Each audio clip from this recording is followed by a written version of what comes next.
On this story, government has closed initiation schools with immediate effect. Only those who are already undergoing the process will be allowed to continue. And let's get some more detail now around the implications of this. And we speak to Contralesa's Secretary General, Zolani Mkiva, who joins us from Johannesburg. Mr. Mkiva, thank you very much for your time. Let's start with the number of initiation schools that are on the go as the time that the president made this new announcement of the lockdown level 3. How many schools would you say in the Eastern Cape are operational right now?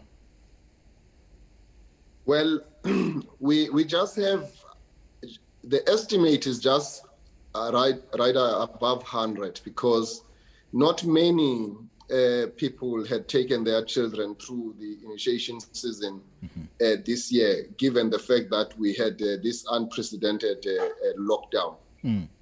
And therefore, the initiation schools themselves are quite manageable, because it's not running into thousands, which is normally the case under normal circumstances. So I would safely say that we are just a little above 100, not more than that. And quite the number of actual initiates, we haven't had hundreds of thousands of children this year. We had quite a subdued season, which also has been necessitated by the fact that the lockdown only allowed for initiation to happen after the 17th of December. It was quite late for many other people. And the fact that it was only confined to the Eastern Cape, that is the problem. So we also know that there are unaccounted schools in other provinces where initiation was not allowed. So people decided to do it in a very clandestine and subcultural way, if I may put it that way. Which areas are those that you are aware of that are operating illegal initiation schools or unauthorized? Well, I wouldn't pinpoint, but I do know that in the Western Cape province, people decided to go behind the scenes. And I've received quite a number of calls from that province, and people were not understanding why they were not being allowed in that province. And I do know that in some sections of Gauteng, people decided to also go ahead, despite the fact that it is not allowed. So that means then that this is your duty as Contralesa to alert authorities like the police minister and his general? Well, as I was indicating, how I came to be aware is that police were interacting with us, and I have personally been talking to them and persuading people not to violate the law, as it were, because it would not be helpful that people take their children through and then halfway through everything is distracted and they are told to go back home. It would create another conundrum. All right, let's go back to the Eastern Cape then, with about 100 schools that are currently operational, as you said. That means that there's a sizable number of initiates that are in those initiation schools. With this new restriction or with these new regulations, how does this complicate things for those schools, starting with social distancing? How have you been managing that? The leadership of the Eastern Cape under the stewardship of Nkosumero Nkonyane has been hard at work on a daily basis. And they have been giving us briefing and debriefing us every afternoon in terms of what is happening in that province. The situation is really under control.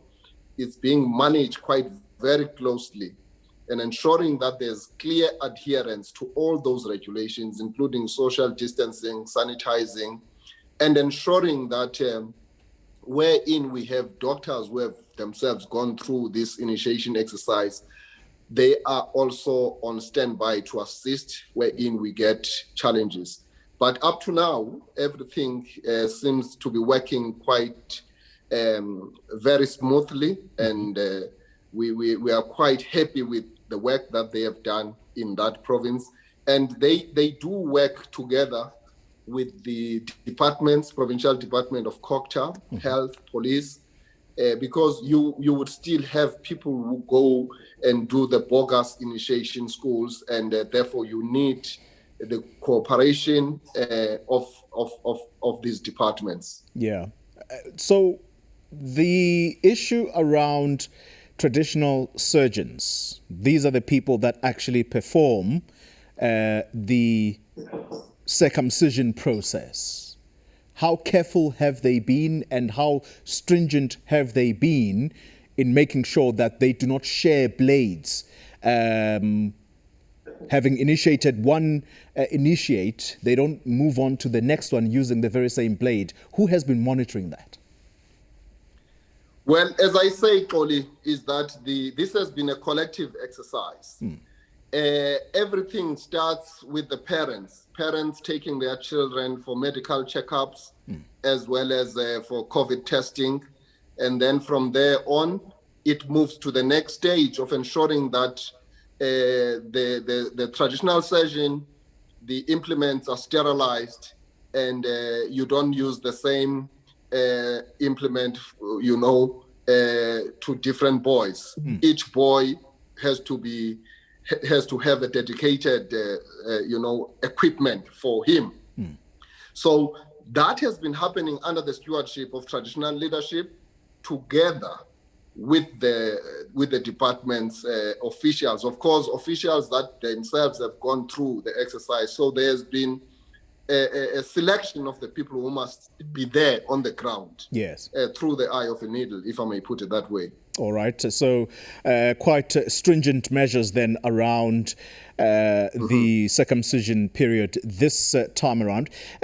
As we taper down this interview, let's talk about the new decision.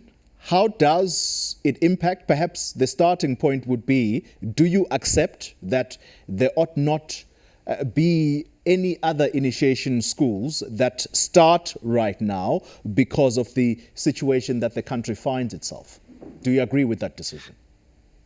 Well, we listened to the president, and we listened to the president very carefully last night in terms of his delivery. We understand what is happening. We can clearly see as well that in our own communities, people are dying. In our own communities, people are becoming positive.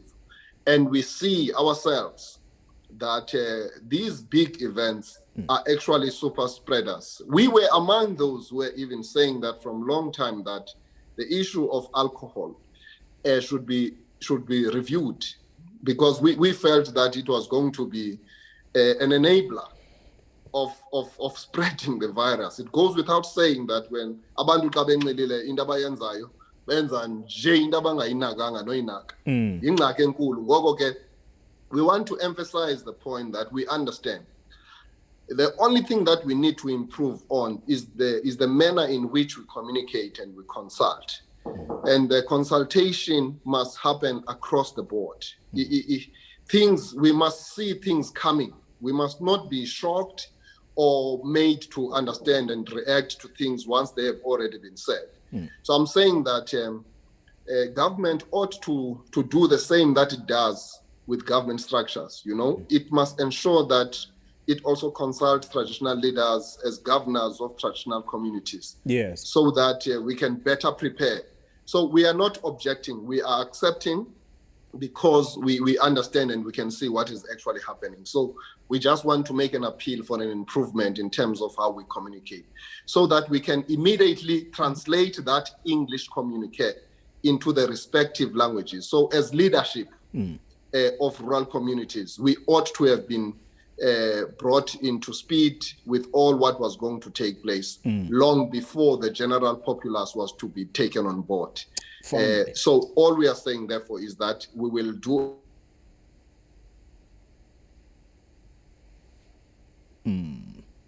All right, Zolani Mkiva, frozen there as we conclude our conversation. Mr. Mkiva, I wonder if you're still with me.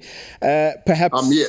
Yes, let's wrap it up. And my final question to you: love the fact that you have been advocates of the ban on alcohol. The tradition, though, is that once amakwenkwe leave the initiation school, they are now men, and there is going to be that traditional ceremony, umgidi, and there is going to be sorghum beer that probably has been prepared as the village awaits their arrival. Is that going to continue? Because the understanding is that you are barred from doing any of that. Any village or community that tries to do that, they will be in violation of these new restrictions. Well, there won't be celebration, but the classical things that ought to happen will still happen. Remember that umqombothi is not necessarily alcohol; it's a medicine. So it only becomes an alcohol when people I'm sorry. it. I'm sorry. I laugh. Umqombothi is a medicine. Explain it. No, I mean umqombothi must be used in a responsible way. The consumption of umqombothi liyeza mntakamngam. Ngokwesintu sethu awenzelwanga into yokuba abantu banxile. It is not meant to make people to be intoxicated. It is meant, it has got healing powers in itself. It's very organic. It's only when it's abused, then it becomes something else. So I'm saying that the minister has clearly articulated that those initiates that are already in the process will complete the process. You cannot afford to do a half ritual. That ritual has to be done to the latter. The celebration is another thing. Yes. And that is what must not happen. So there is a role of umqombothi. So it will have to be minimal. They will only have to use it for that purpose of the ritual, not for celebration. All right. Zolani Mkiva, the Secretary General of Contralesa at national level, thank you very much for your time. So we do appreciate it.